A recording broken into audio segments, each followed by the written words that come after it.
Yo, yo, yo. What up, everybody? Happy Tuesday.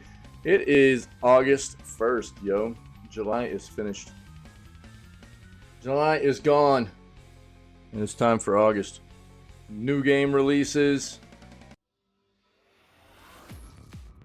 New fun. More video gaming news segments. More fun gameplay, dude. Let's do this. Bit of a late start this morning, sorry guys. Yeah,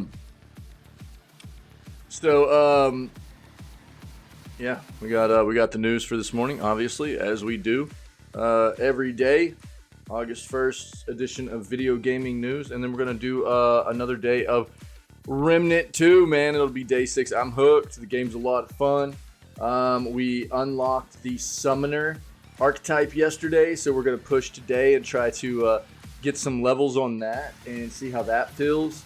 It should be some good times, man. So hope everybody's doing well. Let's go ahead and dive in here and see what we got going on for the day, okay? Let's get this music. That's a banger of a song right there, by the way. That's called Cuttlefish. Cuddle, not with T's, but with D's. That's off the Subnautica soundtrack, by the way. That's a banger of a song. So, let's get in here. Let's do this news. See what we got. My camera's off. What? Did I leave that off at the end of the stream yesterday? I'm pretty three-head most of the time, so that's quite possibly a play that happened.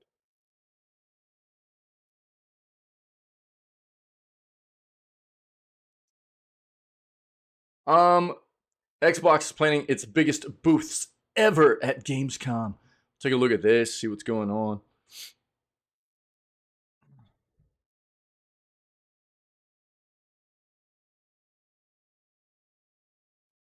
This shouldn't really be a surprise. Nintendo targets 2024 with next-gen console. I've been saying this whole time that I really expected Nintendo's next-gen console to hit like before the holiday season next year. So, that would not be a big surprise to me. I don't think it should be a big surprise to anybody else either. The Switch has been an amazing console. We'll read this. The Switch has been an amazing console. It's also very old. It's not that much older than the average lifespan of a traditional console, but it's not a traditional console either. It's a mobile console that plays a dual role as a dockable traditional console. And its hardware, being by default mobile hardware, has not aged as well as what traditional console hardware would. So it's definitely showing its age. The Switch is coming up on 8 years old. The hardware inside is almost 9 years old. They, in my opinion, are a bit overdue for their next iteration of the Switch. But as a business, people have continued to buy it, and it's worked well for them. So I understand why they haven't. But in my opinion, it was overdue.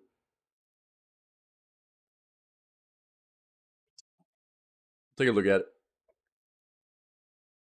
We know, we know.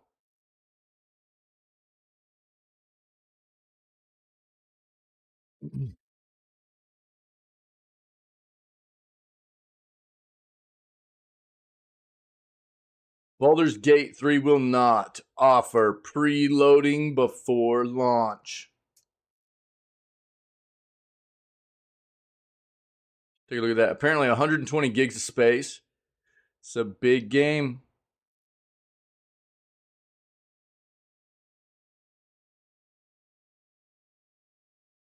Another new PC gaming handheld in development, apparently. Take a look at that. Now, saying to challenge the Steam Deck. This wouldn't only challenge the Steam Deck, this would challenge the Steam Deck and the Asus ROG Ally. If it is a handheld in the same capacity and not like a streaming handheld, like so many other that we've seen. It's going to be Lenovo's entry, apparently. So we'll take a look.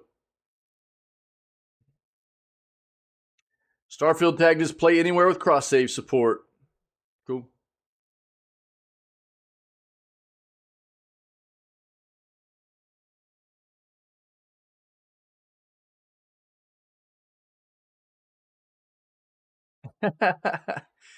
um, bad news. I mean, this should not be a surprise to anybody, right? Bad news for PlayStation owners, as reports suggest Activision games may be Game Pass exclusives. Many of them will be. Here's the deal. Now, I'll bring this up. We'll talk about this, but we know that Microsoft offered Sony an initial. They are the first company that was offered a 10-year deal when this potential acquisition first started of Microsoft buying Activision Blizzard, and Sony shut that down. Now, Sony has now signed on to a 10-year deal, but it's a different 10-year deal. If they had signed into the original 10-year deal, which we all know they turned down to make this whole thing look anti-competitive, it was a posturing stance to try and prevent the acquisition from happening, right? What they missed out on was that initial 10-year deal was going to include having a lot of their previous Activision games continue to be on their platform along with Call of Duty on a 10-year deal. Now, their new 10-year deal doesn't include that. Their new 10-year deal is specifically only for Call of Duty. So, all those old Activision titles they had that had been part of PlayStation for such a very long time are not going to be a part of PlayStation probably moving forward. Unless PlayStation really, really wants them that badly that they're willing to pay Microsoft a lot of money to have them continue to be on their platform. But I don't see that happening. We'll talk about it.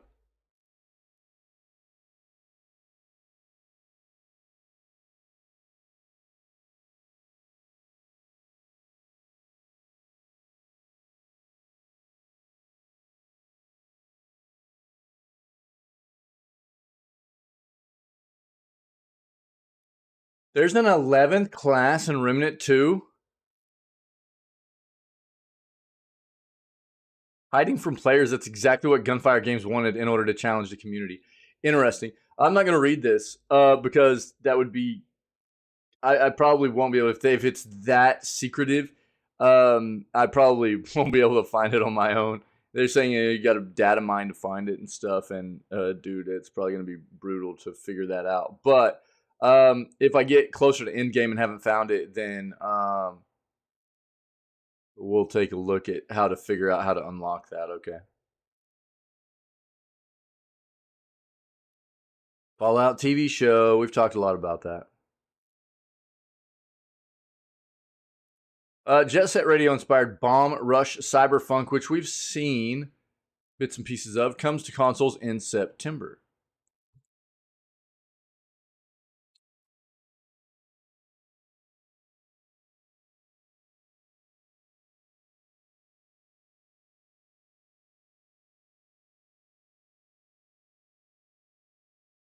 We've talked about that. Yeah. We've got that up.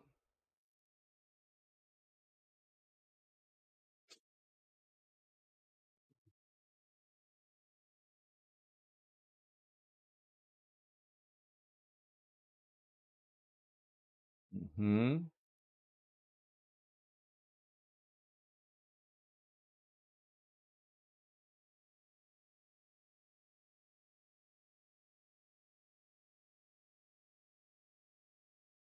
What?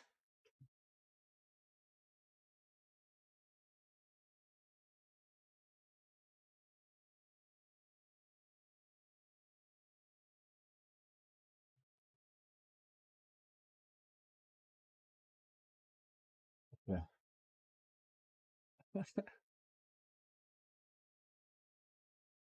Tekken 8 players will be banned for illegally accessing the beta.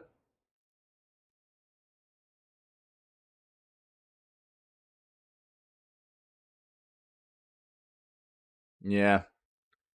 This is just... Excuse me. PlayStation emulating what Xbox has already done roughly half a year ago, I think.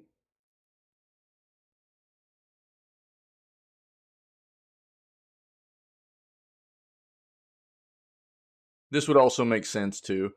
The Switch's successor is already in third-party devs' hands because software developers need to know what they are going to be able to develop software for when it drops, which I've been saying I truly believe would happen next year. It looks like we got reports coming out this morning saying that it is going to happen next year.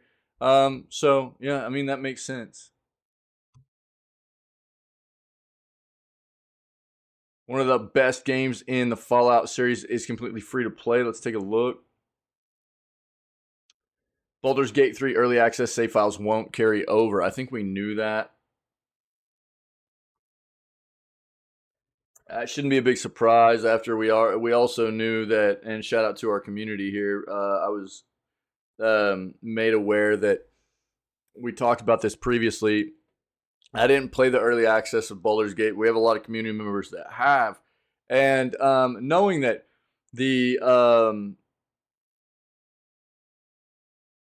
game was about every time it was being updated, they were wiping it, and you were having to start fresh.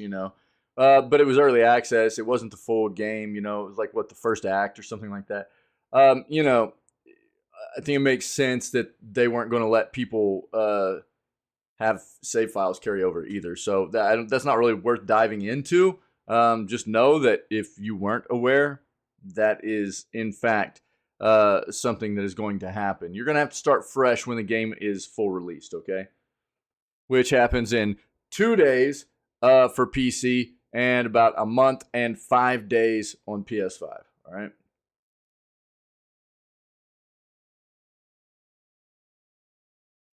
Lords of the Fallen.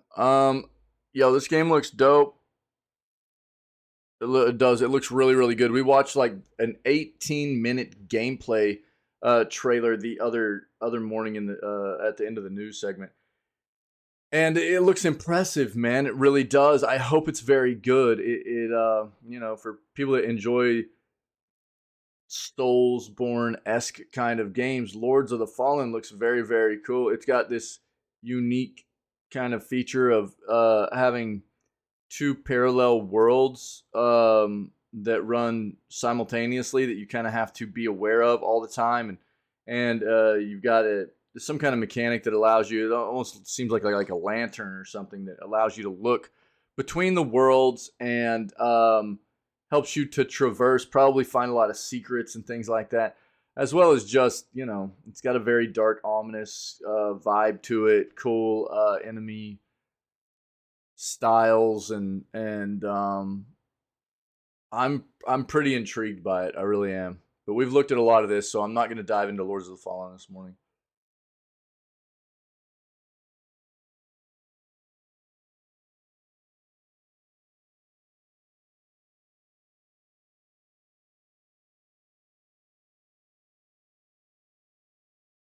One of the best stealth horror games around has passed that early access threshold. Definitely time to check out Gloomwood, huh?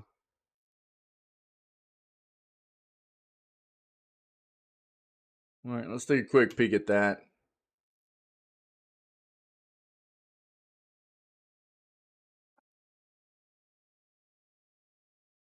Oh, no way.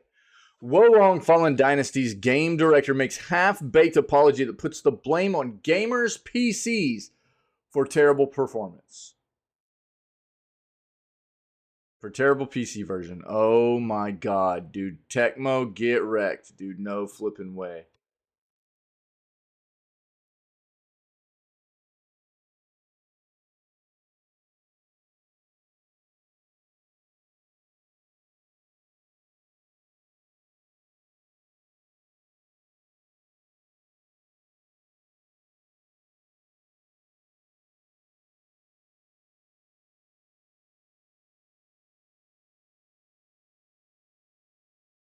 All right, let's look at our other search.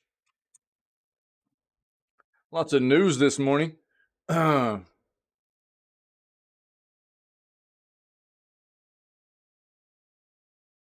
why not take a look at this? Every August video game release date. All games out this month. take a look at this. We'll just run down the list real quick.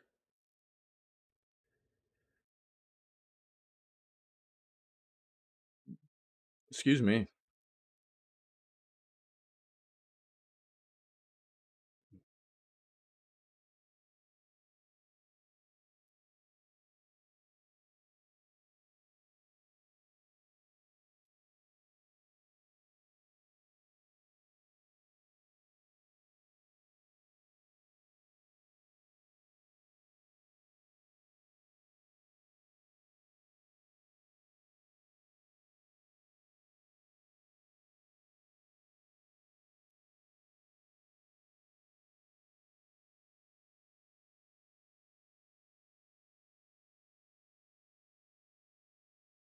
A lot of the stuff I'm seeing we already have up to look at, or we've already looked at it previously. So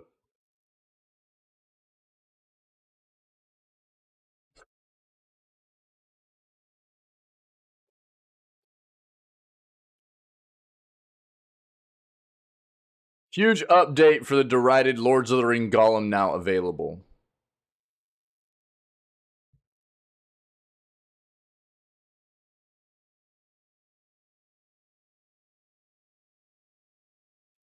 Sure, let's take a look. I'm gonna just preface this. This game should not have released when it released. It had already been delayed a couple of times, I think, and they were probably feeling pressure to release it. This game was bad. It was not ready. And Daedalic has basically said that they're done making games now. After this debacle,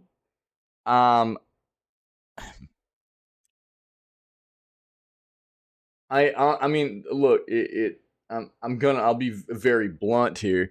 It's unfortunate that there are some companies that are almost too big because they get away with bad releases all the time and they still survive. Crap products constantly and they still survive. It's not the way it should work. These are businesses that provide a product to a consumer, and all too often we see these products be just broken, and that's not acceptable. It shouldn't be that way. So for Daedalic, it's the opposite. They weren't able to survive through something as bad as what they pushed out as Gollum was. And I mean, this is the way business should work. If you don't produce good products, your business shouldn't survive.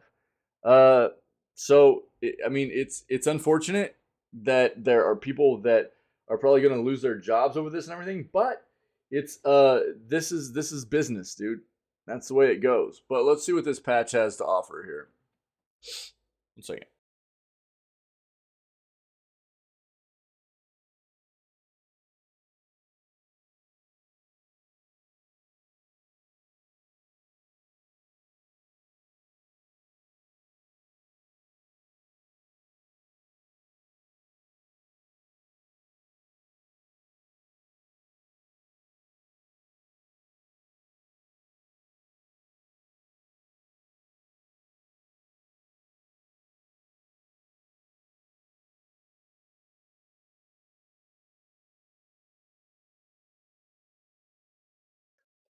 All right, sorry.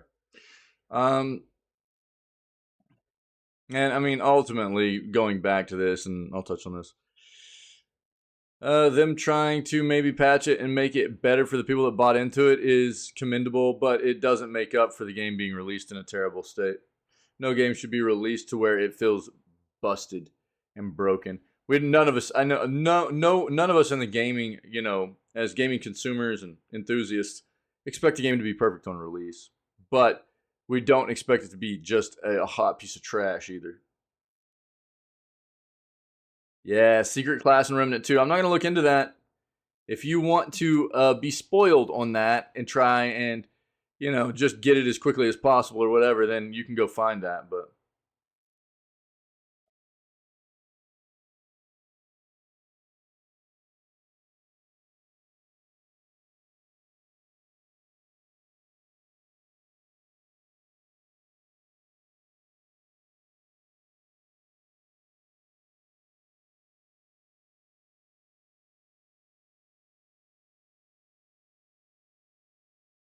Spawn's coming to one of the biggest games on the planet. Which one? Spawn was already in like Mortal Kombat 11, right? What are we talking about here?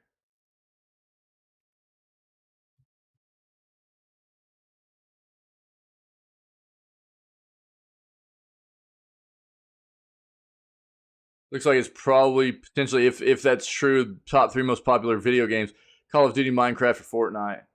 So I don't know. Could be one of those. We know that there's a new Spawn movie in the works as well, right?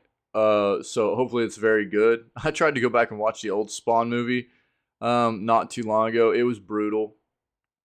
It was when I remember being young and watching it and thinking that it was pretty dope. Trying to go back and watch it again was rough. John Leguizamo, still, I love that role he did. That role he did in that movie was so good, though. But this is probably starting to try to get hype built up for the fact the movie is coming. And if the movie is good, we'll probably see some kind of adaptation. That's the way it works, right? So like a standalone Spawn game.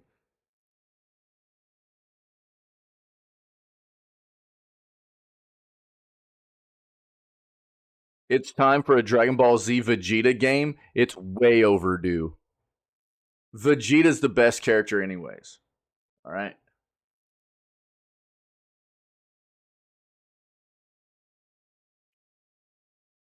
Stupid Kakarot.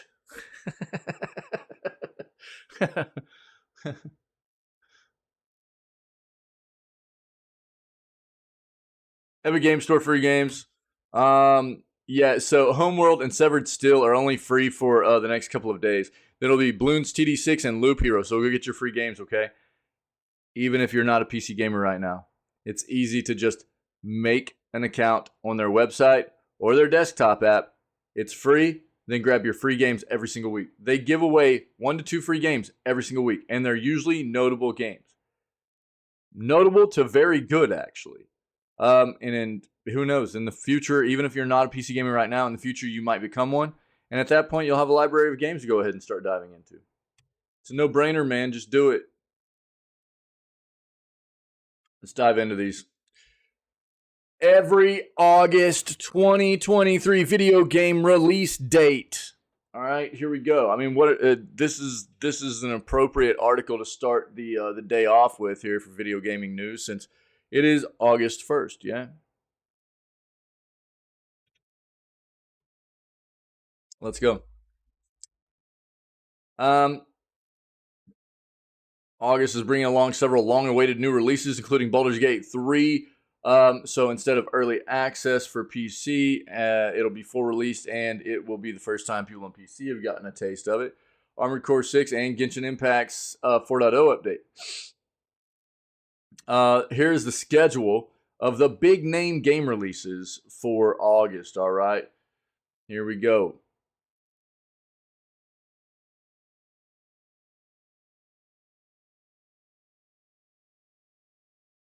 Verses of Enchantment, August 1st. Baldur's Gate 3 for PC on August 3rd.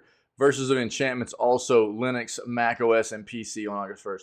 VR Skater, August 4th. PS5 via PSVR 2. Videoverse for PC on August 7th. Gourd, August 8th for PC, PS5, Xbox Series X and S. I Am Future, August 8th for PC. Tower of Fantasy, August 8th. Android, iOS, PC, PS4, and PS5. WrestleQuest, we're going to be playing this one. August 8th for PC, PS4, PS5, Switch, Xbox One, and Xbox Series X and S. This game is also a Netflix release. So, if you're interested in playing this game and you don't necessarily want to buy it, but you have a Netflix subscription, you can play this on the Netflix app. All right? Just an easy way to get into a game that you might enjoy, that you might already have a way into, okay? 30XX, August 9th for Switch and PC. Atlas Fallen, August 10th, PC, PS5, Xbox Series X and S. Stray Gods, the role-playing musical, August 10th for PC, Switch, PS4, PS5, Xbox One, and Xbox Series X and S. Everspace 2, August 15th, Linux, Mac OS, PC, PS5, Xbox Series X and S. Moving Out, August 15th for all platforms. On Guard, August 16th for PC. Genshin Impact's 4.0 update. This is, I think, the update where they're taking everything under the water and stuff too, which looks really wild. August 16th for Android, iOS, PC, PS4, and PS5. Book of Hours, August 17th. Linux, macOS, and PC. Shadow Gambit, The Cursed Crew, August 17th. This game looks pretty cool, man. August 17th for PC, PS5, Xbox Series X and S. Bomb Rush Cyberpunk, August 18th for PC and Switch. Madden 24. Ooh, EA, so gross, dude. All platforms. Texas Chainsaw Massacre, August 18th for PC, PS4, PS5, and Xbox Series X and S. Fort Solis. This is a game that looks very spooky, and if it turns out to be very good, I'll probably play this during Scaretober this year. I've got it on our schedule as a potential Scaretober playthrough, even though it's releasing in August. So we'll pay attention to this in our community especially. And if it's good, this could quite potentially become a Scaretober game for us. PC and PS5 on August 22nd. Immortals of Avium, a.k.a. Magic Call of Duty, on August 22nd for PC, PS5, and Xbox Series X and S. Blasphemous 2, August 24th. For all platforms. I will probably be playing this one on release as well. Blasphemous 2. Blasphemous 1 was amazing. I love Metroidvanias very, very much. And this is Blasphemous 1 was a very good one. And so I'll probably be playing this on release, okay? Firewall Ultra, August 24th, PS5 via PSVR 2. Ride 5, August 24th, PC, PS5, Xbox Series X and S. Armored Core 6, August 25th, for all platforms besides the Switch. This is a tough one for me because I really am excited about Armored Core 6. I love mech games.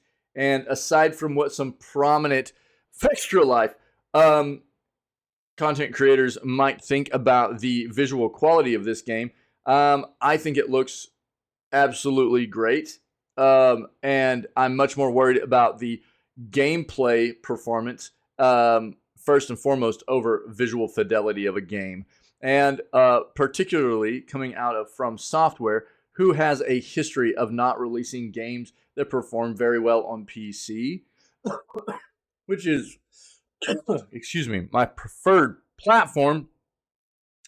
I will not be playing this on release. Elden Ring was quite a slap in the face, in my opinion, to PC players from Software. It was quite apparent that they did not have a focus on optimizing their PC version of that game before release. They took the console version, they ported it over to PC, and it didn't feel very good. And so I will not be playing Armored Core 6 on release, but I am excited about it. And if it turns out to be very good on PC, then I'll probably switch over there and play it at some point in the future. Goodbye Volcano High, August 29th for PC, PS4, and PS5. Samba de Amigo Party Central, August 29th for Switch.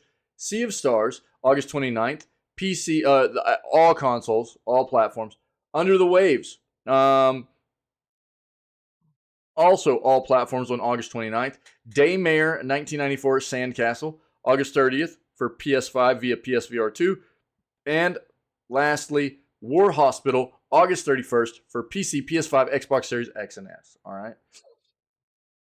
I'll probably keep this around. I'll link it right now. I'll bookmark it. That way, if anybody needs this for the next couple of weeks to see what's coming out, or we need to reference it or whatever, pretty good list right there. Huge update for the derided Lord of the Rings Gollum now available. Speaking of this, here, I got a nice little video for you. Little quick video for you. Yeah.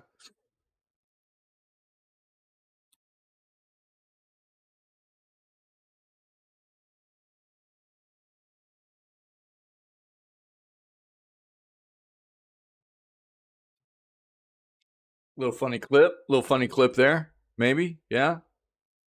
So huge update for the derided Lord of the Rings Gollum now available. Random vote time too. Perfect. Let's go. Okay, dude. All right. Lord of the Rings Gollum did not get off to the best start from when it was initially revealed, and then once the review embargo lifted, the game was so badly received, the development team have called it quits and have decided to move into publishing games in the future rather than creating them. They're still supporting the Lord of the Rings Gollum and have just released a huge update for the game, which should hopefully make it a slightly more enjoyable experience for those who purchased. Quote, to all our players, thank you for your patience. We sincerely hope that this changes, I think this is supposed to be these changes will help you enjoy the Lord of the Rings Gollum. I don't know if that was a misquote or a type from them in the quote. Lord of the Rings Gollum patch notes 2.2. Adjusted DLSS from default mode from off to auto to prevent stuttering and performance issues when playing with RTX without DLSS. Resolved a low reproducibility bug where parts of the environment could be missing. Fixed an issue where quest markers could disappear after continuing from the main menu. Fixed an issue where interactable objects became non-interactable after restarting. Fixed bugs in the checkpoint system to improve the title stability and clear annoying gameplay bugs. Corrected the issue of the bird losing the player's chosen color in the breeding mission. Fixed a bell in Thranduil's Hall's cellars being placed before the player placed it. Resolved a multi-functioning interactable object in Thranduil's Hall's cellars. Fixed a conditional blocker that caused Gollum to die if restarting during the beetle conflict. Fixed an unresponsive situation where the pause menu overlapped with a game over screen. Dude, oh my god. Oh my god. Oh my god. Look at this list. Oh, Jesus. Holy crap, dude. Oh my god. Oh, dude. These are all like bad bug fixes and stuff. Like, I think that just goes to show you, like even towards the bottom. Fixed infinite game over screen in construction low when sweeping through a specific checkpoint. Dude, this game was a mess. Is a mess. And there's no reason a game should ever release in this state for having to have this much. Again, nobody expects a game to be perfect on release. But this game was bad. This game was bad. I even saw screenshots of, or not screenshots, but like gameplay where the player was looking down from a cliff onto like orcs that were kind of marching down below. It looked like an old Lemmings game. No kidding. I mean, it looked so atrocious. It was so bad. And not to mention all the other like clips that I saw of just crazy bugs. Like Gollum being like basically T-posed out in a horizontal position, just like sliding over the ground and stuff. It was wild, dude. This game had a lot of issues. And again, like I said before, when we pulled this game up, here's the thing, dude.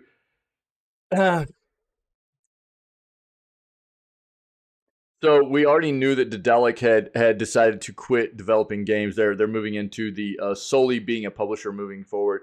We'll see how that works out for them. But in my opinion, it's unfortunate that more companies don't deal with the significant repercussions of bad releases in this fashion. It's a business. You're producing a product for a consumer, and we are just plagued in the industry right now with terrible, terrible performing releases. It happens all the time. And for us as the consumer, we feel cheated. And like, how often does it happen where these games get hyped up and marketed super, I mean, just absurdly marketed? Where, I mean, even the budget for these games, the marketing and publishing side of it, and don't get me wrong, I understand the need for the hype train and stuff to an extent, but it's hard to understand why so much money is being put into the marketing side of things when it's just as much and sometimes even more than the actual development side when a game comes out and it feels like they should have put way more into the development side because the game feels so broken. That's what I have a hard time with. And Daedalic obviously is dealing with significant repercussions from a game that they had been working on for quite some time. They even delayed it a number of times, and I think the premise behind it seemed interesting, but they missed, and it was terrible. And performance-wise, it was terrible. And this is how this goes. If you're not able to produce a quality product for consumers, your business is going to suffer. At least it should. It doesn't always, unfortunately. There's some businesses that have gotten so big in this industry that they're able to sustain through, especially when they have sometimes. And honestly, this is one of those. The Lord of the Rings is one of those kinds of universes where sometimes games will thrive even whenever they're bad. It can be, Star Wars games. We just saw it recently with Jedi Survivor. That's the second highest selling Star Wars game of all time on Steam at this point. And that game was a piece of crap, performance-wise. Piece of crap. It should have never released when it did. And that's just unfortunate that that's the way it goes. Companies should suffer more when they do that kind of thing. Daedalic is. They're suffering. And speaking of terrible games, here we go. Wolong Fallen Dynasty's game director makes half-baked apology that puts the blame on gamers' PCs for terrible PC version. This is a game that I bring up whenever, I brought up quite often when, and look, let's be fair here. Tecmo, which is the developer behind Wolong Fallen Dynasty, Tecmo has had some pretty bad releases as of late, performance-wise. Let's bring this up real quick. Wolong Fallen Dynasty on Steam. Let's take a look. This game, I bring it up quite often as an example of recent games that were released and were bad. Let's see. I haven't looked at the recent reviews for it, but take a look. Take a look at this. It's going to be rough. It'll be rough. 46% positive of over 17,000 user reviews. Tecmo, you see, developer and publisher. And recent. Let's look at the recent reviews, okay? Recent reviews. This is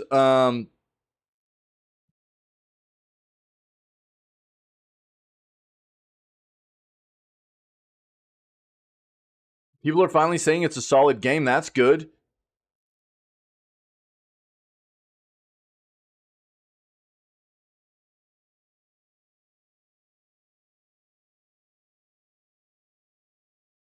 Technical and quality of life issues right here, July 29th, 23 hours in. No more performance issues. Maybe they've gotten a lot of performance issues taken out of it at this point. Performance is absolute ass, and there's not a hint of devs acknowledging it. Product refunded, and they just show their this was July 10th. Ton of FPS drop on a 3070 Ti and an i7 12th gen CPU. I'm out. Yeah, a lot of issues. People were saying it was too easy and stuff. Also, but this is usually the case in a game that is not optimized well for PC. You get some people that feel like they didn't have a whole lot of performance issues, and then you'll get others that feel like they can't play the game at all. All-time reviews. Let's go back to the release. Look at the release.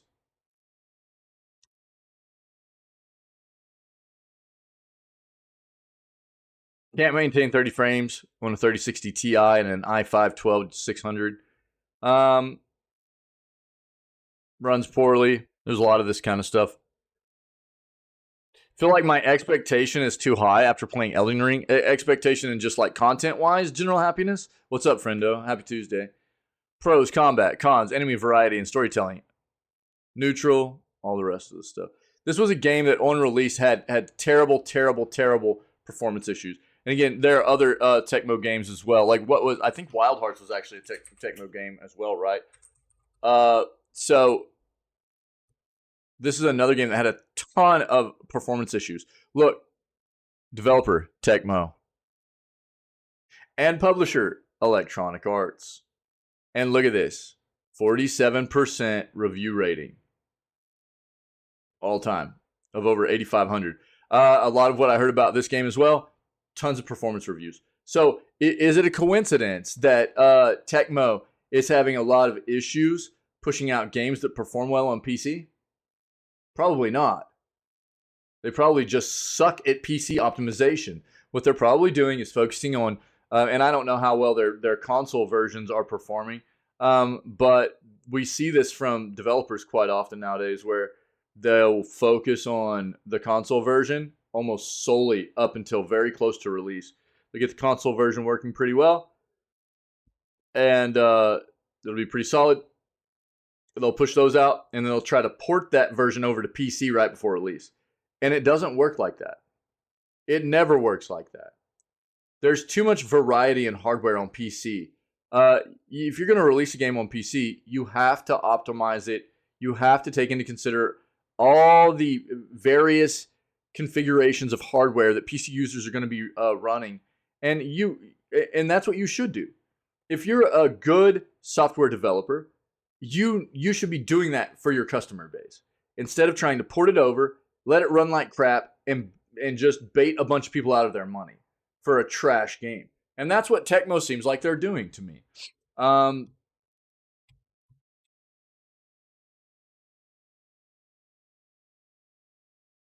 Yeah, I really hope not. I really hope not. That's what I mean. I've got worries about. So I've been following Liza P. Now Liza P. Is Liza P. Tecmo? Liza P. isn't Tecmo, is it? I don't think so. No, Neo is. Why do you say that?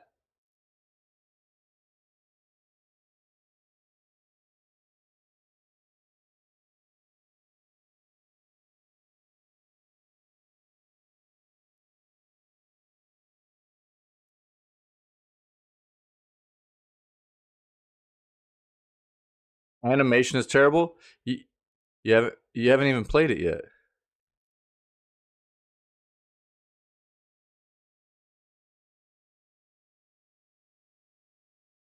Have you played the demo? Did you play the demo? You played the demo? You did?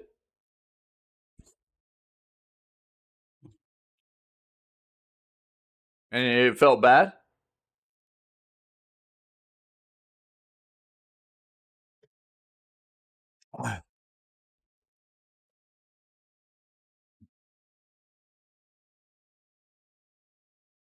Really? That sucks.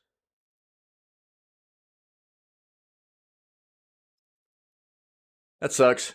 I think for that, what I would say, and dude, thanks for letting me know. Thanks for letting me know. That I think that just drives home the fact for me. I don't usually have time to dive into demos because I'm always wrapped up in so many other gameplays. Um, I've been following Lines of P for a very long time through its development process. The premise of this game, it is very intriguing to me. This whole because a lot of fairy tales are very very dark. Pinocchio is a very dark kind of fairy tale, but Disney has made people think that fairy tales are all lighthearted and stuff, and that's not the way they traditionally were. They're very dark. Traditionally, fairy tales are, and Pinocchio is no different. And that's what this is a take on the darker side of the Pinocchio fairy tale. And so it's an interesting concept to me. And I've been watching this game for a long time. So I'm glad to know that. I was already kind of planning on not playing it right away until I had seen some reviews come out. There are certain games that I'm okay with playing on release from certain developers that I'm very comfortable with. And then there'll be other games that I'm kind of really interested in, but I'm not all that comfortable with the developer or the publisher, and so I'll wait a few days to see what the reviews look like before I dive in. If I dive in, yeah. I mean,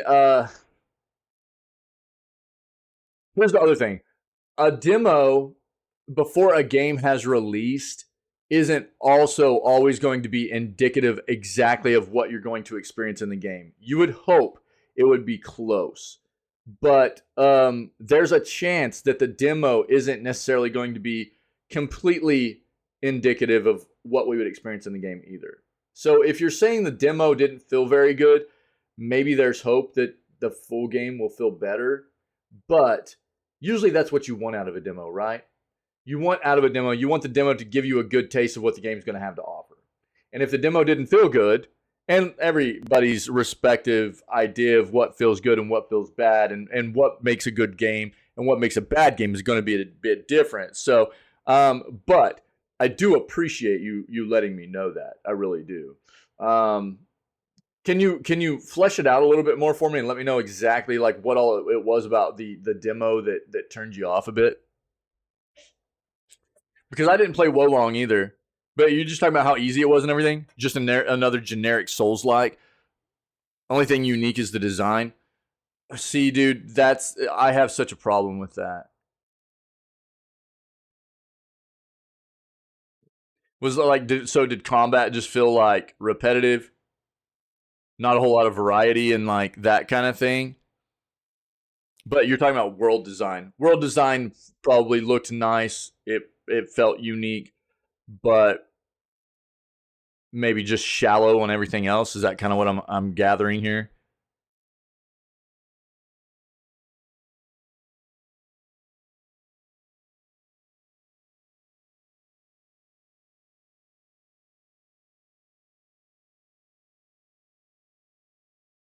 Souls like nothing new. Okay. Well, there's a reason why software companies emulate Souls-born games, right? They're very popular. But the reason that they're so good coming out of From Software is because the content is so good, right? From Software has become such a very popular developer because their titles are very, very good content wise. You know, uh, yeah, Souls like is a hype thing, dude. It's a big deal. That's what I mean. Emulation is the greatest form of flattery, right? I mean, we hear that, uh, you know, metaphor a lot, or that sentiment, and it's like game developers do this a lot. Anything becomes popular or a really nice game. It's kind of like if you go back and look, I mean, through the history of gaming, this is why the history of gaming is important as well, right? Because you can go back and look at the history of gaming. We talk a lot about how a lot of these developers don't have a focus on maintaining the history of video games, but this is one of the reasons why the history of video gaming is so important. Because and I think even more important for new developers that are coming into the industry, for them to understand why things have gotten to where we are now in gaming. And you take for instance like the Batman games, the Arkham games. What they did in those games with the combat system was hugely defining for games moving forward. Not we hadn't really seen anything in gaming up to that point with that kind of action combat, and a lot of games emulated it afterwards. And not just emulated it, but helped it to evolve, right? So it's kind of the same thing with the Soulsborne stuff, right? These dark, ominous, wild takes on action combat, kind of with almost like a gothic fantasy setting, right? It's become just very, very, very popular. But just because you put that setting around a game doesn't mean it's going to be good, right? We've seen it fail a lot because you have to have all the other things behind a video game to make that game good. The setting alone is not going to do it. You need good writing. You need good characters, NPCs. You need great sound effects and music And there's a lot that goes into a game to make it good aside from just a setting, right? So I don't know. It's unfortunate to hear that general happiness, but I'm really glad that you let me know that that's how the demo feels, man. I really do appreciate it. Yeah, yeah. So again, I was kind of leaning towards not playing this on release, anyways, even though I've been pretty excited about the premise of what this game had to offer story wise. And I'll probably just wait until it releases and see what people are saying about it before I dive into it. I was really hoping it would be good, but I was worried about that too. We've seen a lot of games try to emulate the Soulsborne premise aesthetic, and that's about all they get. They get the setting, of that, and they miss on a lot of other things, and it doesn't bode well for them. So, thanks, man. Appreciate it. Let's start this over, dude. The Wolong Fallen Dynasty game director makes half-baked apology that puts the blame on gamers' PCs for terrible PC version. So, if you guys recall, waiting for Dragon's Dogma 2, dude, that is my biggest hype right now. That is my biggest hype. I played the crap out of Dragon's Dogma 1. Sorry, I just saw that in chat. Oh my god. Dragon's Dogma 1 was an absolute banger, dude. Dragon's Dogma 1 is probably one of my top 5 games of all time. That game was so much flipping fun, and I'm so hyped that we've actually got official Dragon's Dogma 2 announcement and everything. That was my biggest hype coming out of that PlayStation. What is it? Right at the end of May, the PlayStation showcase, dude. Right at the end of May. God dang, dude. Dragon's Dogma is a banger. I think I played it back in like 2020. Let me see. When did I play that last? It's even in my library as a favorite, dude. No, not 2020. April 3rd of 2016, dude. But I put 130 hours into that game. And Jesus, that game is an absolute treasure, dude. I loved this game so much. And I'm so hyped for the next one, dude. 2020, Jesus, what was I thinking? Way off, dude. Yeah, April 3rd of 2016. Yeah, way off. What was that other game I was thinking about for that date? But yeah, dude, I'm so hyped for that right now. Before I even read into what this quote is, I'll say this.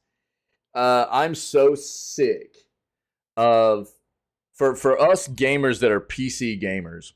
I'm so sick of the like scapegoating and the projecting issues onto other things when most of us that have been PC gamers for a long time know exactly what's going on here. And we've seen from the end of last year to the beginning of the first half of this year, we've seen a bunch of terrible PC releases. And I've seen a lot of projecting on, oh, it's a VRAM issue. But I don't accept that, because what's stupid about that is, you have consoles where that same exact game plays perfectly fine, but it plays terribly on PC. And you're talking about people on PC that have better graphics cards than a console runs and more VRAM than a console runs. Then tell me why that game still performs terribly on PC, but it performs fine on console. It's an optimization issue from the developers. A lot of these developers, and this is the thing for me too. With a lot of these games, when they come out, it's really, really, really, really obvious whenever they focus on the console version of the game. They don't optimize a PC version, and they just port over the console version to PC on release. You see a lot of issues in just details of things like how you interface with like menus, things of that nature, that would be very, very good for console, but work terribly on PC. I can give you an example of something like Hogwarts Legacy, right? Hogwarts Legacy apparently played very, very well on console, but it was balls on PC. It felt terrible. There was all kinds of stuttering, frame drop constantly. It was gross, dude. I flushed it after 8 days. because it felt bad. I think the content in the game was probably pretty good, but I just couldn't play it. It ruined my experience because the performance was so bad. But the reason I know that they ported that game was because there were things like, for instance, going into the menu, if you were going to go like change the appearance of your character, and just rotating your character right in the appearance to take a look at your character while you're changing their outfit and stuff like that, you couldn't do it with your mouse. You couldn't click on them with your mouse and hold down and move the character around or anything like that. They literally only had it set up to where you had to let go of your mouse and go use your flipping directional arrow keys on your keyboard to move the character around. But if you picked up your controller attached to your PC or whatever, you could move it around with a thumbstick. You could move the character around with a thumbstick, right? Or even to the effect of things like on PC, when you can tell when a dev knows what they're doing and optimizing for PC, because there will be like hotkeys for the menus, right? You bring up your menu in the game or whatever to look at your inventory or what have you. Hogwarts Legacy, same thing. The hotkeys for moving around and like going backwards through a menu was escape, right? Games that are optimized well for PC and developed for PC specifically, you'll be able to go click on those hotkeys wherever they are on the menu, right? To take you back. That way you're not having to let go of WASD all the time and go click escape all the time. Click escape all the time. You can just go click on them with your mouse. They didn't do that. It was an obvious port. And I saw the same thing from Software with Elden Ring. So I see this all the time in games, where they're, key binding is gross and it's just not there, which is something that should just be default for every single game on every single platform for, in the year we're at with gaming and stuff. But it's, this whole projecting onto, oh, well, it must be PC gamers running potato machines or something. Dude, it's not. It's the developers being terrible at optimizing their games and actually developing their games specifically for PC. They don't want to do it. I'm not saying it's an easy thing to do by any means. It's actually a very difficult thing to do because you're talking about developing games for console is a much more streamlined process. You're only having to take into consideration a few select configurations of hardware. It's very limited. It's pretty straightforward. Whereas with PC, it's vast. And you have to take into consideration a lot of different things. And developers don't want to do it. They don't want to take the time to do it. So then what they basically do is they create the console versions because it's easier. It's more streamlined. And then they go port it to PC, make it run well enough, and release it. And that is a terrible way to do business, as far as I'm concerned. But then we get this kind of crap, where we get this projection onto, oh, well, it's PC, it's the PC gamers issue. It's their potato machines, or they don't have enough VRAM or whatever, which is stupid. That doesn't make any sense. That's not even logical at all. Wolong Fallen Dynasty's game director makes half-baked apology that puts the blame on gamers' PCs for terrible PC version. Masakazu Hirayama, director and producer of Wolong Fallen Dynasty, has released an official apology over the controversial PC version of the title. These remarks appear to be insincere. The Team Ninja game received a great deal of positive reviews for console versions, but mixed and negative criticism has surrounded the version that landed on PC. The developer is reaching a crucial point in the release since Wolong Fallen Dynasty has only been available since March of this year. In order to keep up sales, an adequate version for PC is necessary. However, despite this fact, public relations statements and a letter from the director are less than assuring. Instead of the usual developer explanation of pushing out a game too early, the Wolong Fallen Dynasty director is blaming user PCs for bugs and other issues. According to the director's letter, which was posted to the Wolong Fallen Dynasty website on July 31st, it is more of an issue for each individual household. The optimization and bug fixes for the PC version, which is saved until the very end of the letter, says the following. We can't talk about the future without talking about the past and present difficulties with the game. We apologize for the inconvenience caused to everyone playing the PC version of Wolong since its release. I can assure you that the development team has read each and every report posted on various bulletin boards, social channels, our customer support department, and we have placed top priority on optimization and bug fixes. However, there are many combinations of PC environments in each household. While our team continues to expand the environments where the game is checked post-launch, it will take time to replicate issues and properly fix them. I promise that we will continue to make improvements so that we can play with peace of mind as soon as possible. We apologize for this delay. From the bottom of our hearts, we truly appreciate everyone who takes time to not only play our game, but to send us comments, streams, and screenshots in the hopes of helping us continue to make the experience better for all gamers. In order to fulfill your expectations, our development team is committed in the efforts to make the game even more enjoyable for you. With that in mind, I hope we can count on your continued support for Wolong Fallen Dynasty. Situations like the Wolong Fallen Dynasty PC version are becoming too common in gaming. Agreed. This is what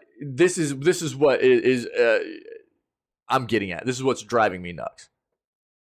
However, there are many combinations of PC environments in each household. And while yeah, dude, and you guys didn't want to optimize. Look, this is what also it would be different if literally like people wouldn't game on PC also if this was the case. But hear me out.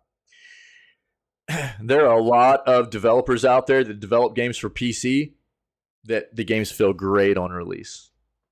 And shout out to all those developers. Right? There are even developers out there that release games for all platforms, and the PC version feels great. You know why? Because they're good developers, and they know what the crap they're doing. As opposed to these developers that don't understand how to optimize for PC and only know how to develop for console, and they do this crap all the time. If there were no games, if there were no developers out there that could produce games that felt good on PC, people wouldn't game on PC. But you want to blame the fact that PC is naturally a large variety of configurations for your delinquency in being able to, first and foremost, address making a quality product for the platform you're pushing the game out on. That's your fault. That's not our fault. That's your fault. You shouldn't have released the game when you did for this platform because it wasn't ready. That's your fault. You know, I'm so tired of this projection. While Team Ninja and Hirayama may have good intentions in mind, at the very least have acknowledged the issue. Gamers are not the problem. Those who have chosen to purchase and download Wolong want the best possible experience and cannot be attained without a proper PC port. In fact, other Team Ninja games such as Neo and Dead or Alive have had success with PC versions, which indicates there is more of a problem with Wolong. It is becoming much more common for developers like Team Ninja to blame individual systems or claim it released a little too early in order to save face. Yeah, the video game industry has suffered a great deal in the past few months with titles like Star Wars Jedi Survivor and Diablo 4 requiring countless patches just to be playable. Now, look, I think there's a big difference between these two titles. Star Wars Jedi Survivor was balls on all platforms on release. This game should not have released when it did release, and it's still terrible on PC from what I understand. So, another EA published game. EA is disgusting.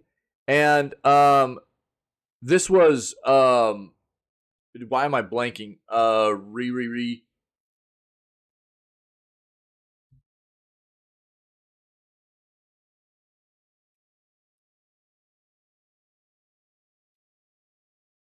Respawn. Yeah.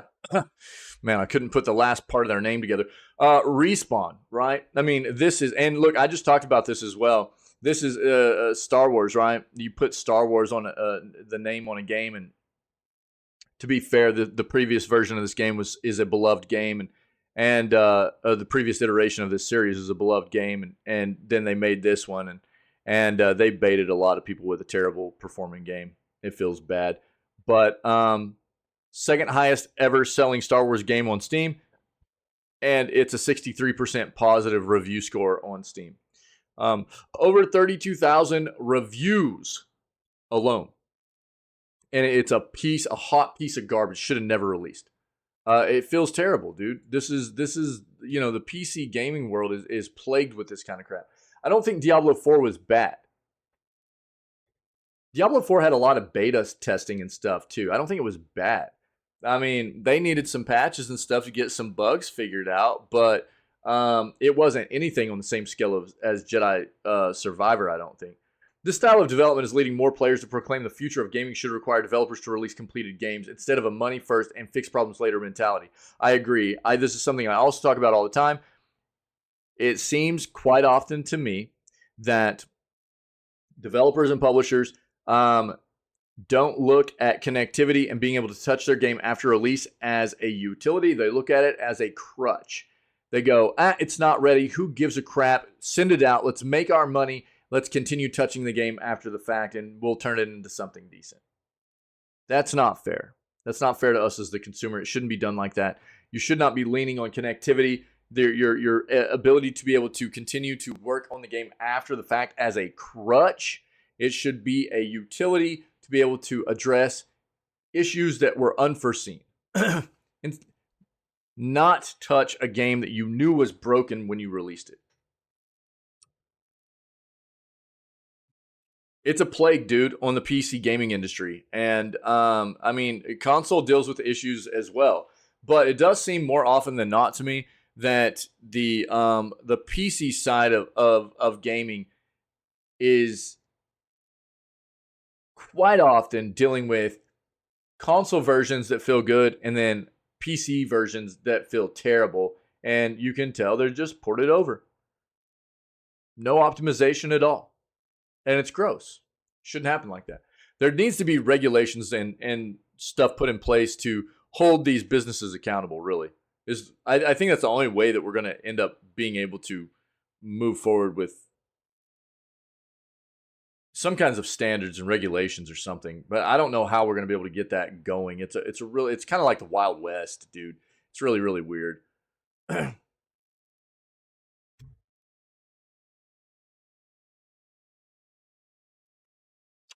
Tekken 8 players will be banned for illegally accessing the beta. Bandai Namco made its feelings known. I mean, I'm not going to take my shirt off right now, but this is basically what I look like. No big deal. Number of Tekken 8 players were found to be illegally playing the game's closed network test, and as a result have been threatened with pre-release bans by Bandai. Available for all platforms, the second closed network test for the forthcoming fighting game was held over the weekend, July 29th through 30th. But because Tekken 8 was playable on PC, this allowed the players who had an awareness of how to circumvent the software to continue playing the game outside of its authorized hours. Notice that some players have accessed the Tekken 8 closed network test and played the game beyond the closed test period, said Bandai in a statement posted to Twitter. Such actions breach the terms of service and the Tekken World Tour Code of Conduct. Also, the unauthorized download or distribution of the game is illegal. Please note that any player found to have accessed the CNT without authorization may be deemed ineligible for the upcoming Tekken World Tour and other official tournaments.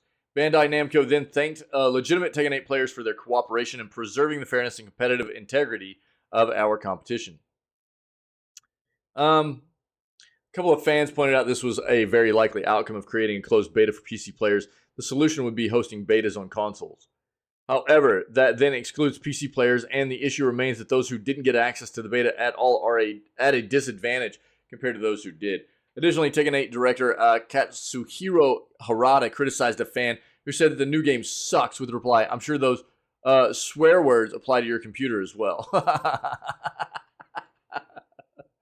Oh, dude. In other gaming news, okay, yeah. That's actually funny.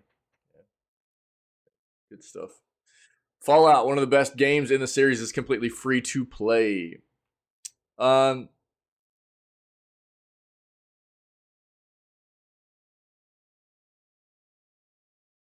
Released back in 2015, Fallout Shelter is perhaps overlooked by many Fallout fans. Not as sprawlingly and snazzy as major Fallout releases, but that doesn't make it any less fun. Essentially a construction and management sim originally released to mobile devices before receiving ports to PC, Xbox, Switch, and PlayStation. You can also play the game on Tesla vehicles as a random fun fact. People buy these still?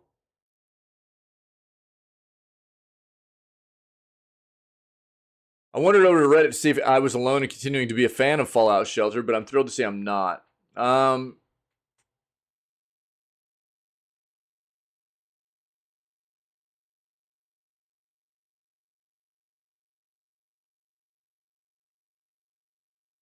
Wait, what?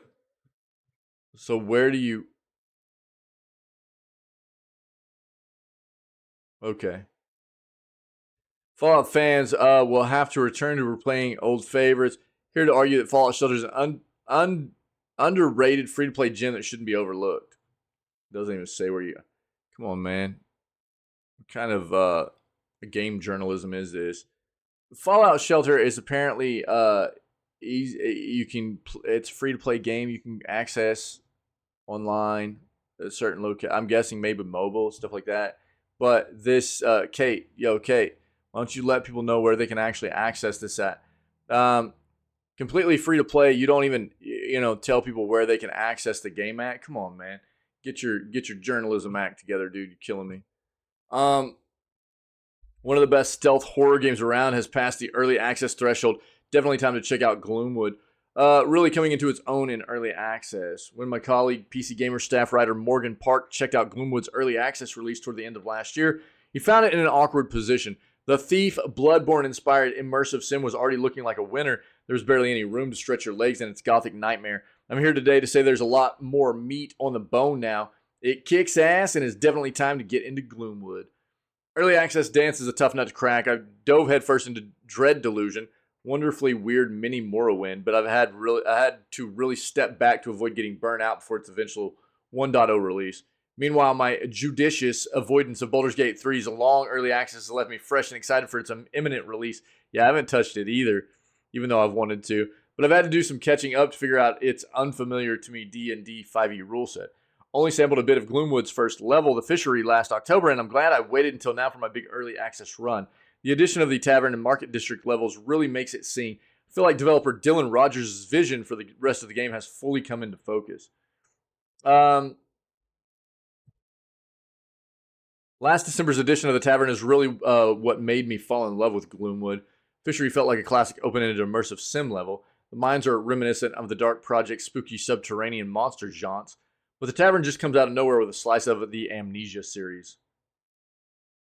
You're locked into the titular multi-story watering hole with some kind of goat-like pagan beast patrolling about. It's usually, though not always, sticks to the first floor, and the Doctor's pea shooter and snappy sword cane just aren't going to cut it against Big Hoss.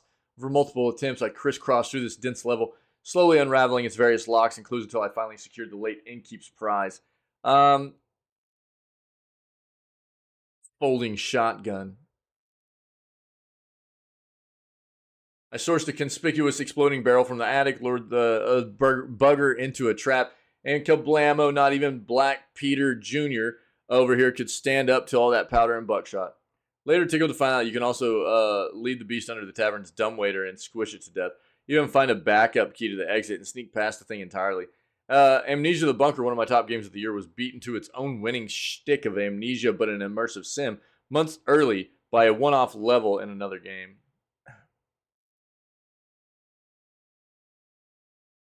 Huh. I haven't really seen much of Gloomwood yet.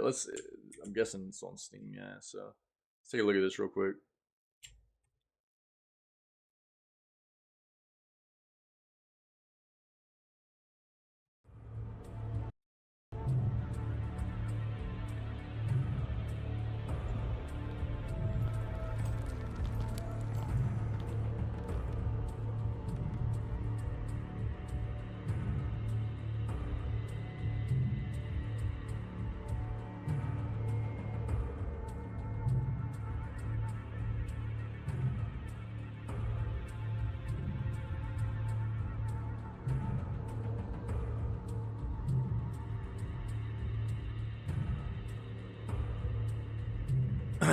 Okay.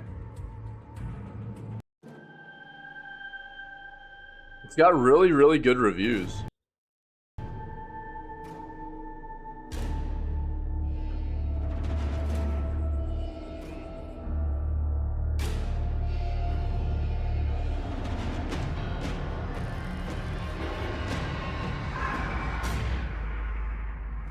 Hello.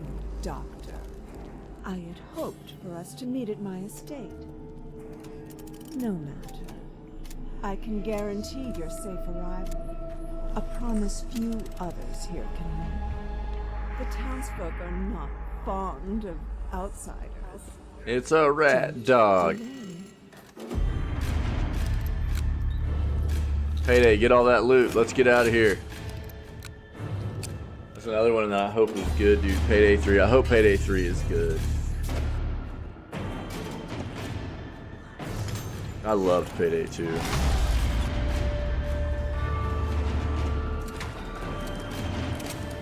That was some beastly booty.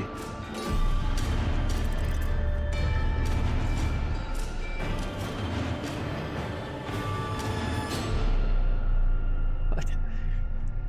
No fall damage or what? I'll be waiting. Okay. Yeah, it's got really good reviews, man. If you guys are interested, there you go. I'll put it on the wish list. Who knows? Maybe we'll need a game, another game for Scaretober or something. Might throw it in there. Xbox is planning its biggest booths ever at Gamescom. As reported via Xbox Newswire earlier this month, Xbox is planning one of the biggest booths it's ever had at Gamescom this year. This seemingly isn't just marketing talk either, with Insider Gaming being told by its sources that the team is going all out this year for the annual event. It's understood that playable games will include the likes of highly anticipated Forza Motorsport, GSC Game World, Stalker 2, Heart of Chernobyl, and Towerborn. With these games being playable to attendees, we should expect to hear more on the details of each of the games during the event. Gamescom's opening night live is one of the most likely places for such announcements, which promises numerous world premieres and exciting announcements. When does this pop off, dude?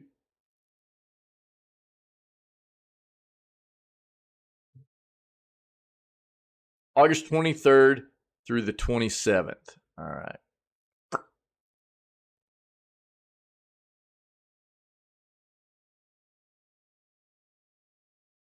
Opening night live is the 22nd. 22nd.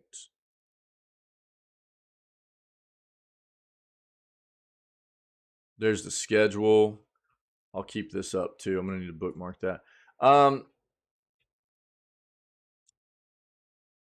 Hearing that Stalker 2 in particular will be playable is a welcome sign after the studio has had many pushbacks with the development of the game since the Russian invasion of Ukraine, right? In addition to the studio moving many of its developers to Prague due to the invasion, the studio has had its game allegedly targeted by Russian hackers too. In June, the studio reported that it was hacked, resulting in the game materials leaking online. The studio issued the statement, as for now, we kindly ask stalkers and those who want to join the zone in the future not to look at or share any leaked materials from the game, although these materials are only used for testing purposes and are not release ready. These leaks may ruin your experience of exploring the zone by yourself. Rest assured, our team remains dedicated to delivering an exceptional gaming experience. Stalker 2 Heart of Chernobyl is the game we decided dedicate our hearts and souls to. Despite the issue, we will continue to ensure that the game will satisfy your expectations, as we hope. Oh, okay, there's the dates, yeah. Okay, cool. I'll bookmark it. That way we can try to make sure that we catch opening night live and stuff, okay? Nintendo targets 2024 with next-gen console. This is not a surprise. Shouldn't be a surprise to anyone. It's not a surprise to me. Key partners have development kits ahead of a planned launch.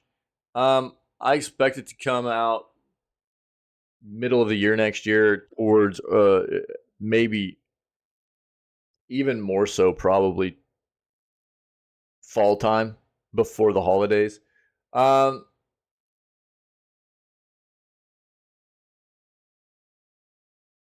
Second half of 2024 is what they're saying right here. According to multiple people with knowledge of Nintendo's next-gen console plans, the company is likely to release new hardware during the second half of 2024 to ensure that it has ample stock available on day one and to avoid the kind of shortages seen with PlayStation 5 and Xbox Series X and S.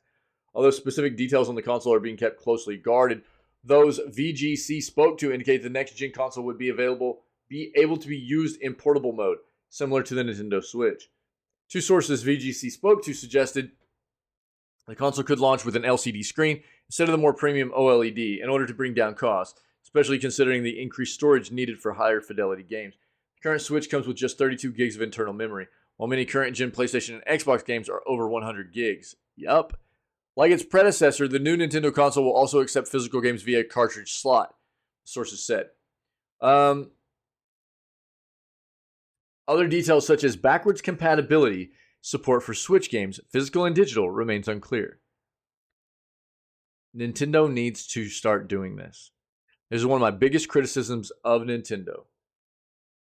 They've done this for so long, making people double dip, triple dip, having to buy games over and over. Mario Kart 8 came out on the Wii U. Then it came out on Switch, but you have to buy it again. You know, these very, very popular games that you buy into that never go on sale, never reduce in price. If you want them on the next console, where even though you already own them, you got to buy them for that console, which is asinine. You own the game. You should be able to play the game, especially if they come out with a version of it for the next generation console. You should be able to play it on that console if you buy that console. Doesn't matter if you buy the game again for that console. You own it. You own that software. You should be able to play it. It's a gross way that Nintendo does business. Sucking money out of consumers. It's really, really disgusting. This is something that I feel like the console industry in general is really, really bad about. Xbox is probably the better of all, but none of them are fantastic about it. Xbox has made strides. They have. But they want people buying things over and over and over again, even though you shouldn't have to. It's gross. Nintendo has said,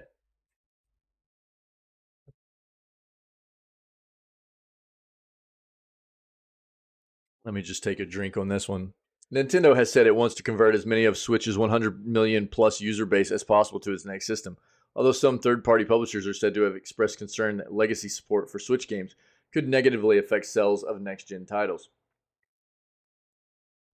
Nintendo has also done this every single time they come out with a new, since the prominence of the internet, and they do this every single time they come out with a new console. They come out with a dedicated site specifically for that console. Yo, Peter, what's up, buddy? And so, like we just saw, they shut down the 3DS shop. They just shut down the what was it? The Wii U shop, I think. You lose all access to that content, and instead of having one go-to place for all Nintendo Online that just incorporates their more modern consoles for support, as well as any content you might want to purchase from their previous consoles, right? They create a new online platform for each iteration of console they come out with. And whenever they come out with a new one, they shut the old ones down and they remove your access to all their content. And then they go, sorry, you can't access that stuff. You can't buy that stuff anymore, but don't you dare go out and get it from any place else. You know, don't you dare go get an emulator and play that software, even though we're not going to give you access to it. Nintendo's really bad about this stuff. Peter, what's up, buddy? How's it going, man? Although some, yeah, we read that. So Nintendo hasn't officially commented. This isn't like, I mean, we knew all this, really. I've been kind of saying I expected this to happen for a while now. So, this isn't a surprise to me. I don't think it should be a surprise to anybody else either. What up, Mr. Little Bat? How's the knee, dude? So, if you guys want to read more about this, that's the gist of it, though. I mean, we're going to have a new Nintendo console next year. I really think it'll be probably summertime into probably even more likely is like the fall time. That way the console comes out ahead of the, just prior to the holidays, and it'll really, really boost up sales. No preloading for Baldur's Gate 3 before launch, guys. All right. One of the most anticipated games of this year is a significantly sizable game. Apparently require 122 gigs of space, but no preload. Your early access save games will not be compatible at launch. However, so much has changed that it's really worth it to have a fresh start, advised Larian Studios in a post to Baldur's Gate 3's Steam listing. So in 2 days at 5 p.m. GMT or 4 p.m. BST, developer provided a or 5 p.m. in Ghent, Belgium, 4 p.m. BST. The developer provided a guide to when that works out to be in the rest of the time zones. Be no preloading of the game before then. So you're not going to be able to preload the game. You're just going to have to download it as soon as it releases.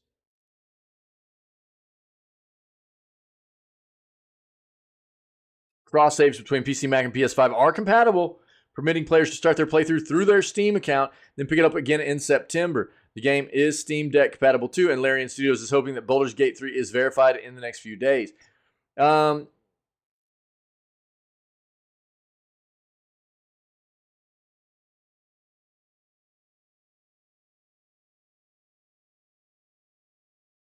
Yeah. Okay, so that's basically what you need to know out of this. No preload for Baldur's Gate 3. Your save files won't transfer over either, so you're going to have to start all fresh. We kind of already knew that, right? But if you didn't know, now you know. If you don't know, now you know, chatters. You know what I'm saying? If you need more out of this here.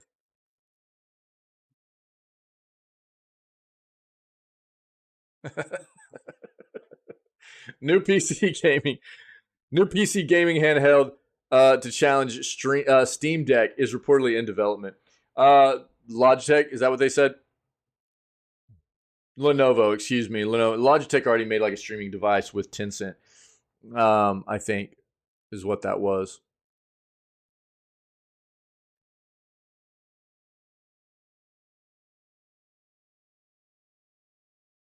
Okay. So a new handheld PC gaming device is being developed as a competitor to the Steam Deck and the Asus ROG Ally. So when, let's see, several other devices have entered the market since the Steam Deck to challenge Valve's device. Most recently, let's see here. A new report has revealed that Lenovo is currently working on its own competitor for the Steam Deck, dubbed the Legion Go. This new device is said to be designed for PC gaming with Windows 11, feature an 8-inch screen, have Phoenix processors from AMD. No set release date for it, but if the specifications are correct, could credibly become a viable challenger to the Steam Deck when it does launch. Limited in details right now. No official, this isn't official from Lenovo. We need to wait for them to really address this. But apparently we've got another handheld PC gaming device coming to us, okay? So that's what you really need to take out of this.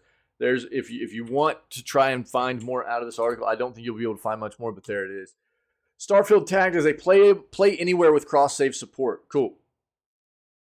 In recent hours, it was discovered that Starfield's page on the Xbox Store application has had an update that it now boasts the Xbox Play Anywhere tag. That means that users will be able to take advantage of cross-platform saves in Starfield, and if they buy it on either Xbox or PC, they'll own a copy of the game on the other platform. Worth stressing, this only applies to digital purchases. Physical copies of Starfield, which will most commonly be bought on the Xbox platform, will not make users eligible for a second copy on the PC platform. This means that multi-platform users will be able to resume their Starfield playthrough regardless of whether they're using an Xbox or a PC or the cloud.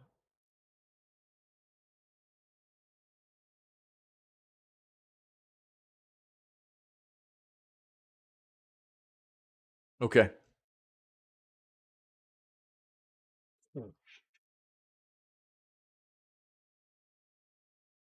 Well, that's cool. All right. So now you know. Now you know. Lots of pain. That sucks, dude. I'm sorry. Stay off of it today. That might not be a bad idea, dude. Yeah. Yeah. That sucks, man. I'm sorry. Um, I mean, this shouldn't be a surprise to anybody either. So, bad news for PlayStation owners as reports suggest Activision games may be Game Pass exclusives. But really what this comes down, they're probably going to talk about this in the article, but I mean, TLDR, if you didn't know, when the the news came out at the beginning of last year that Microsoft had agreed in principle to buy Activision Blizzard, and the first 10-year deal they offered was to PlayStation, and we all know that PlayStation shot that 10-year deal down, right? Because they were posturing to make it look anti-competitive. But now we know that Microsoft has completed almost all these hurdles needed to get this acquisition done. They've given all these other 10-year deals out to these other companies, and now Sony has also agreed to their own 10-year deal. The difference being, right? The difference being that this deal that PlayStation agreed to, there's a significant difference between the deal that they were being offered in the first place, in that this deal is strictly and solely for Call of Duty to be on their platform for the next 10 years, as opposed to the initial 10-year deal, which was being offered. We've even seen the email transcripts of it, where PlayStation was being offered to have their traditional Activision titles, things like Tony Hawk, Crash, stuff like that, to continue to be on their platform. But they shut that down. And so now that Microsoft is fulfilling this, acquisition, they went back and were like, oh, I mean, do you want a 10-year deal now? But it'll only be for Call of Duty. And Sony basically had to be like, yeah, we'll take it. But that's basically what went down. And if you didn't know, that basically means that unless PlayStation's willing to probably sign a deal that would not be great for them and would be much better for Microsoft, you're not going to see those traditional Activision titles on PlayStation anymore. They're going to be on Xbox. They're going to be on Game Pass. They're going to be on PC. They're not going to be on PlayStation anymore. So we'll read this real quick, but that's probably what the gist of this is going to talk about, okay? So, bad news for PlayStation owners. Reports suggest Activision games may be Game Pass exclusives. If you're a fan of Sony PlayStation, you might want to brace for Activision games waves to hit. If you've been following recent news with Microsoft, the Federal Trade Commission's case against the company was trying to prevent its acquisition of Activision Blizzard. However, the latest court has ruled the government will not be allowed to block the $69 billion transaction between the two companies.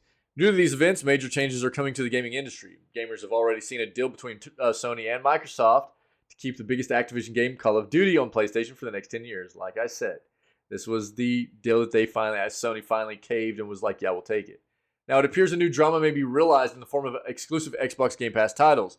That's right. If you are a PlayStation fan who loves Activision games, Game Pass may be the only cloud streaming service to host the company's titles.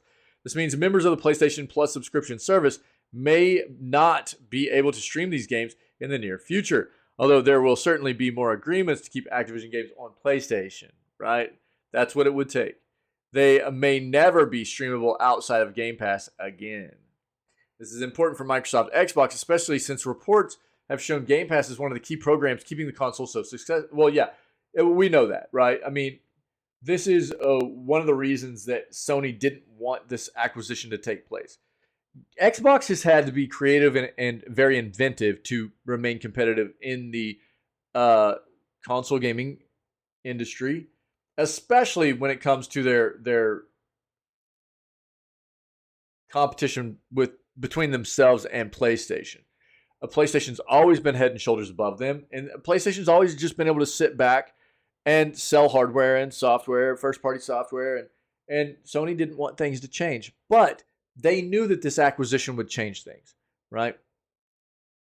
And the thing that Xbox has had to do was they came up with like subscription services, things of that nature, streaming services. And they don't, if you didn't know this, they literally make no money off their hardware, their consoles. They I think they might make like $20 off each $20 US off of each Series X, something to that effect. And I think they actually either break even or even lose a little bit of money on each Series S that they sell.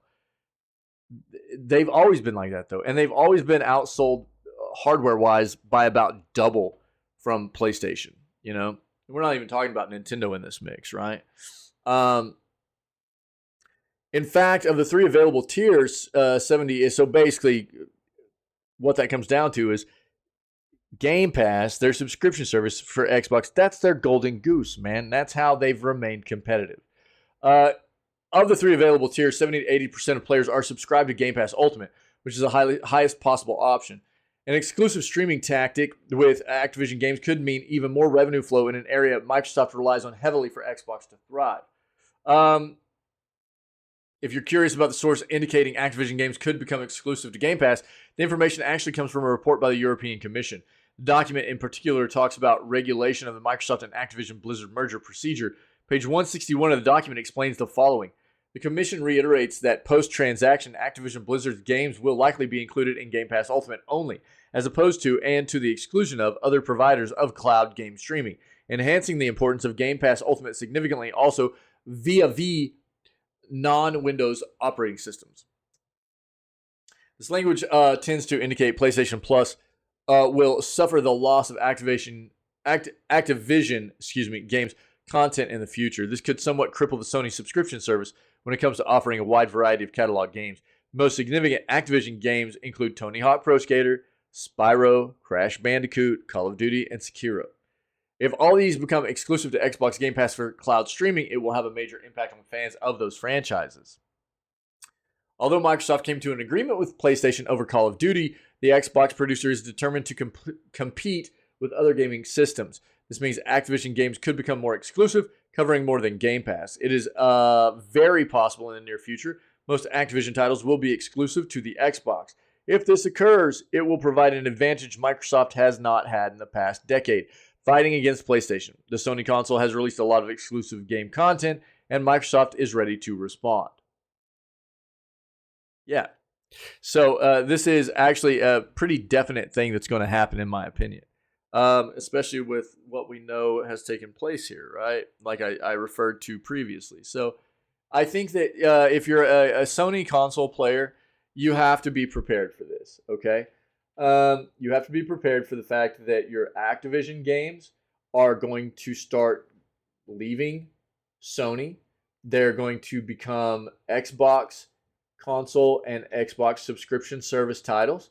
And not only that, but you're going to start seeing a lot more Blizzard stuff on the Xbox platforms as well, obviously, because they're going to own very soon that company as well. You know, Activision Blizzard being one company. So, PlayStation's in a tough spot. This is the thing. In my opinion, I know a lot of people have gone, well, this acquisition should never happen. It is anti-competitive. Here's my thing. The entire time that I've looked at this, look, anytime there's an acquisition that takes place like this, there's going to be some anti-competitiveness in it, right? Inherently. You can't get away from that.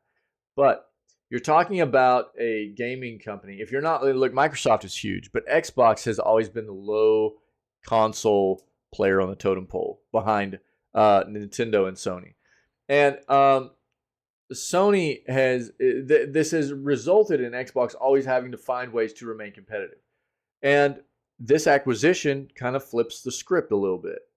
And what it's going to do is it's going to have to push Sony into now playing the game that Xbox has played for so very long. Sony is going to have to find ways to do what Xbox has done. They're going to have to find ways to be creative and competitive in this new situation they find themselves in.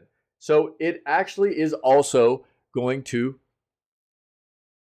prompt better competition in this realm of the gaming industry, in my opinion. Again, I'm not saying that there aren't some downsides to it as well, but It does seem to me this entire time that Sony has tried to make this look like it's a solely anti-competitive situation because they don't want to change the way they do business. They don't want to have to be the one that is creative and inventive and finding new ways to appeal to an audience and things like that. That Xbox has had to do for a very long time. We'll see how they respond. they've got a task on their hands now, right? We'll see what happens. Here we go, guys. Last article I have for the day, and then we're gonna go play Remnant 2. Cool. Jet Set Radio inspired Bomb Rush Cyberpunk comes to consoles next month. It's August now, by the way. It is a big street culture symphony, man. Yeah, it looks very Jet Set Radio. It's cool. Team Reptile announced that its indie action adventure platformer Bomb Rush Cyberpunk is coming to PlayStation and Xbox consoles in September, following the PC and Switch launch scheduled for August 18th. Bomb Rush Cyberpunk will be available for PS4, PlayStation 5, Xbox One, and Xbox Series X and S on September 1st. It is not known at the moment whether or not the current generation console versions of the game will include any special features like 3D audio, adaptive triggers, or haptic feedback. Take a look, guys.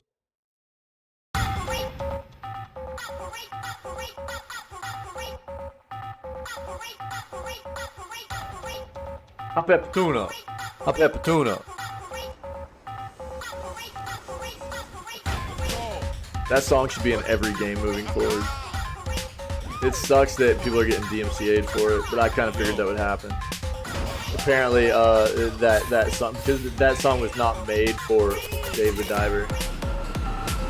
We found that out thanks to our mod and amazing community member, True. I was afraid that would happen.